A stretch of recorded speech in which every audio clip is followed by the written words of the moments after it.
Hello, and this is the second pre-production video which goes into the making of our latest short film, Bagged. So here we were, October 2019, with a draft that we were happy with. And we said, there's no more waiting, no more failed attempts, this time we're actually making this film. And the first thing that we had to do was location scouting. 2 big locations in the movie, the house and the school.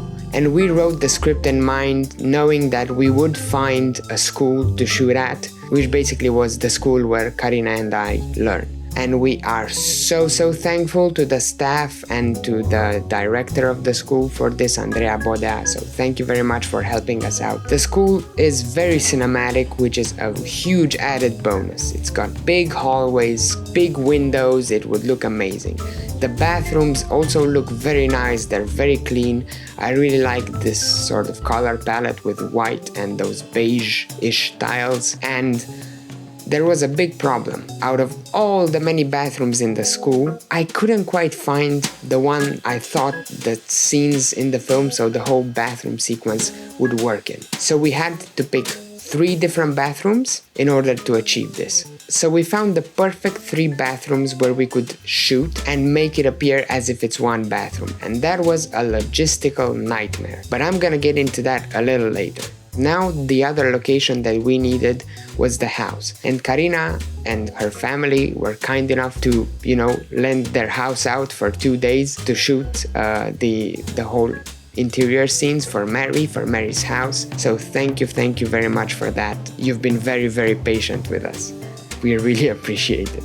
At the same time, we actually also cast Dodo to play James. Dodo is a great actor, and he is the funniest person on set. He is fantastic, he keeps the mood up, and he is so supportive and also so dead serious when it comes to do what has to be done. Thank you very much for helping us out, Dodo. You are amazing. You did a great job. So for a year and a half of writing the script with Karina, we never had actually rehearsed. I'd never seen Karina do all the bits, or some of the bits at least, that Mary does of the script, basically. So when it came down to rehearsing, something didn't feel right. And I kind of felt it, and as we went along, Karina sort of felt it, that it wasn't quite the character we had in mind. It wasn't quite the certain mood and tone of the character. She couldn't quite nail it.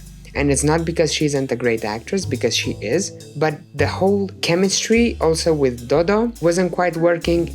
We ended up realizing that Mary, the way we were imagining it on paper, was way too cartoonish for what actually the film had to be once we started rehearsing. She wasn't, we ended up realizing, the best casting for Mary. And this is when Miky came in. I asked Miky if she would like to be a part of this. She was really thrilled and excited. I had to basically, in a very awkward and, unpleasant situation, have to tell Karina that this isn't working and let's try it with this other person. So we started rehearsing with Miky and Dodo, and at the same time, I had set up the crowdfunding campaign with Karina. The scale of this project, I've never done something this big before, and the scale of it required us to raise 4,500 euros.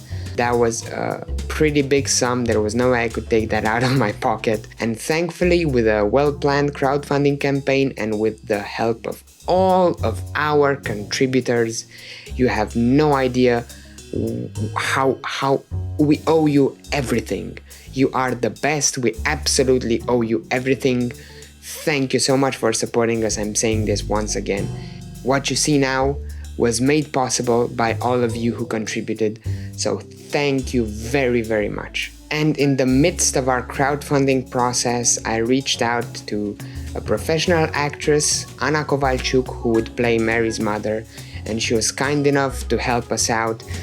She came and did this for free, which is thank you so much.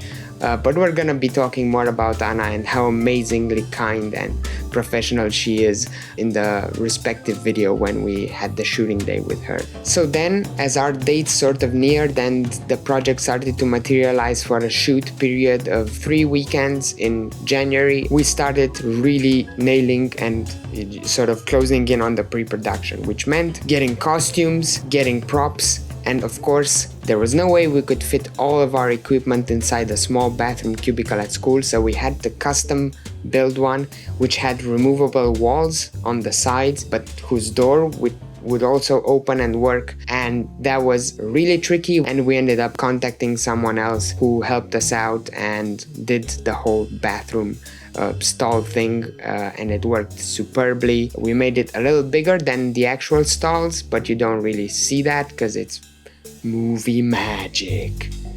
That was not good. So with the magic of editing, the bathroom stalls seemed the same size, so there you go. So it was really hard to figure out the costumes, and we were really stuck in this color palette. We had created this mood board of basically mostly composed of how characters dressed in Twin Peaks and Heathers.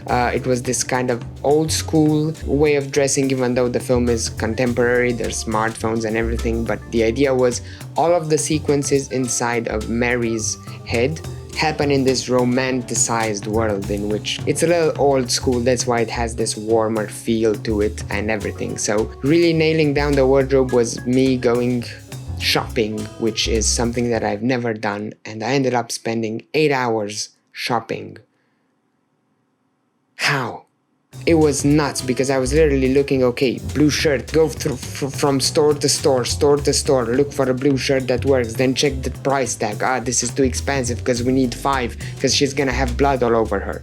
It was very hard logistically, and then we had to get some props. We had to create the fake prop knife, but that was also a lot of fun. We had to find the perfect knife. It had to be big and ridiculous. And then thankfully for Christmas, I received the big saw that Mary uses to chop James into pieces, so that was very hilarious. And then the firefighter badge was also a thing that we got from a second hand sort of antique online shop retail thing, whatever. It was quite fun. We really thought about the production design, what was in shot, what wasn't. This also threw us into the storyboarding and shot listing process, but I'm not gonna go into detail on that. I just did storyboards with the software, which was very helpful to explain to the whole crew how that was gonna come about.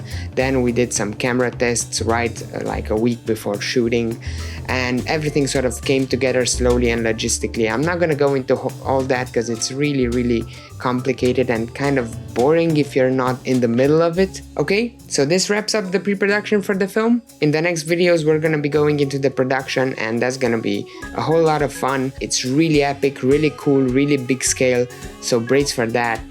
It's gonna be a lot less boring than these videos. So until next time, well, I guess I'll see you when I see you. Bye.